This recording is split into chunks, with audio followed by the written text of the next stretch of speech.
Well, Charlie's joined me today because we're talking about Stop the Traffic, which I suspect is the play of OYTs where Charlie would consider that he properly became a member. But I'll hand to Charlie because I don't know whether that is the case. Yeah, I mean, growing up, obviously, I went to watch lots of the shows and lots of the rehearsals before I was involved in them, which I loved. And then I started getting involved. I played a little bit of a drum, like a djembe, in Missing Dan Nolan. Missing Dan Nolan, yeah, with Arjun Malhotra. And that was my first little way into performing with you guys and working out that I could be involved in this as well as just being an outside audience member.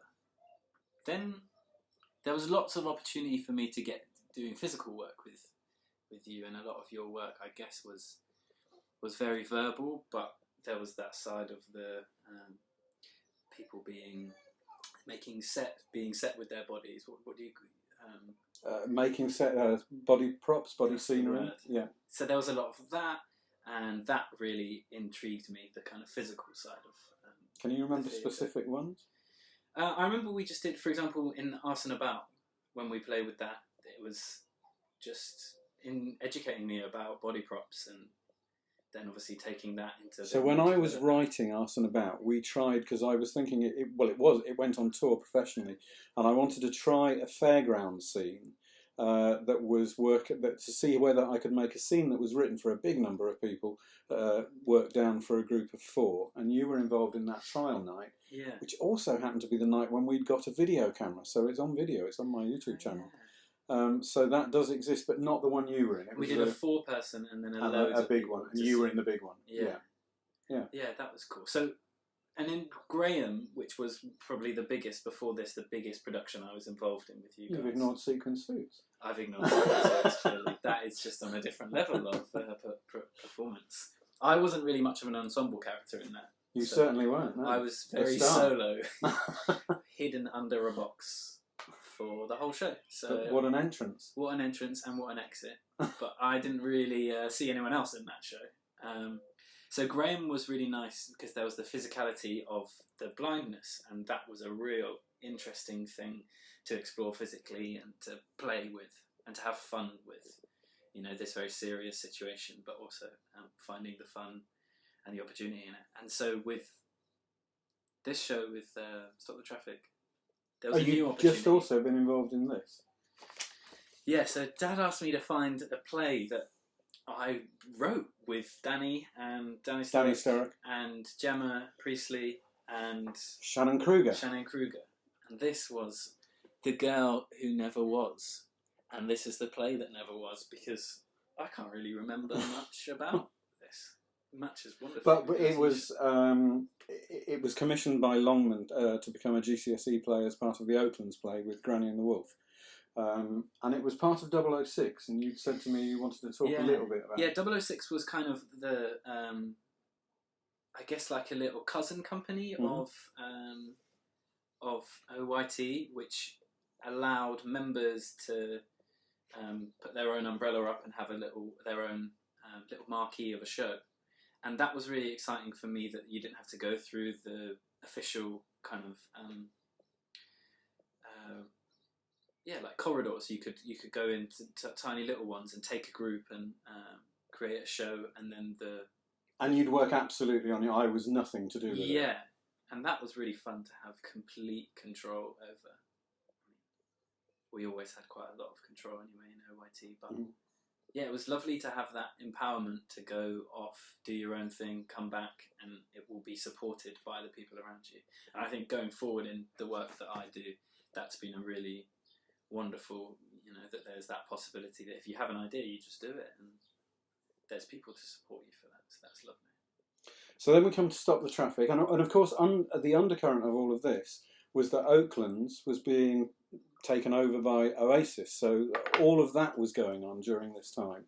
And in the first year of Oasis, we were super busy preparing Stop the Traffic, but also at the same time doing this kind of celebration, Wheellerplays on DVD.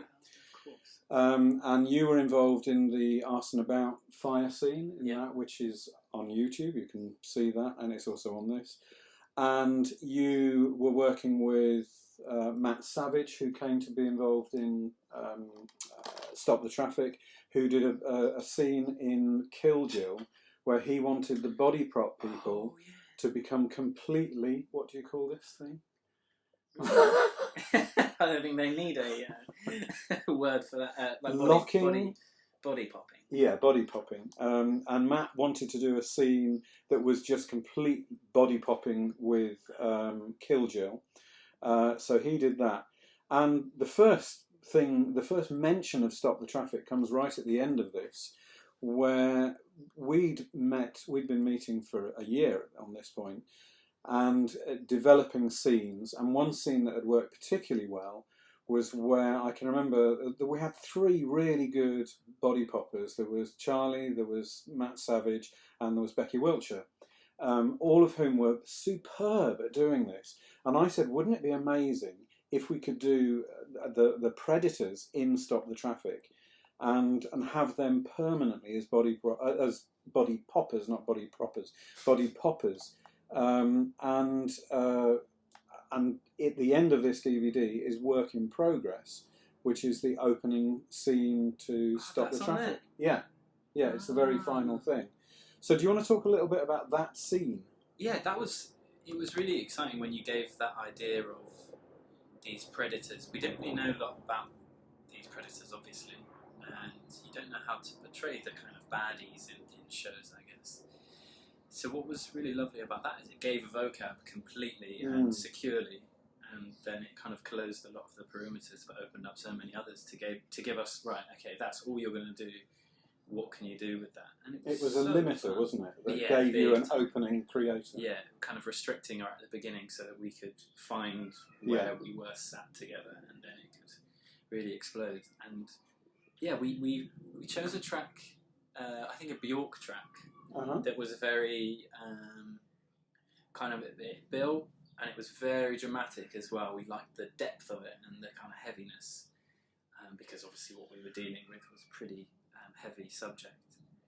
And I remember we were in the green room, us 3, for about an hour and a half, came up with a little thing. We were so excited. And so were we when we saw it. Wow, it was amazing. And it felt like, yeah, this is exactly right. Didn't know why or how, but it was just like, yep, this is what we're going to be doing. And it was really wonderful. And I think we suddenly saw the show, kind of, we saw a silhouette of the show, that there are these predators, and it really helped identify that. And it was wonderful at the end of this to be able to show the beginnings of what was to become this Stop the Traffic.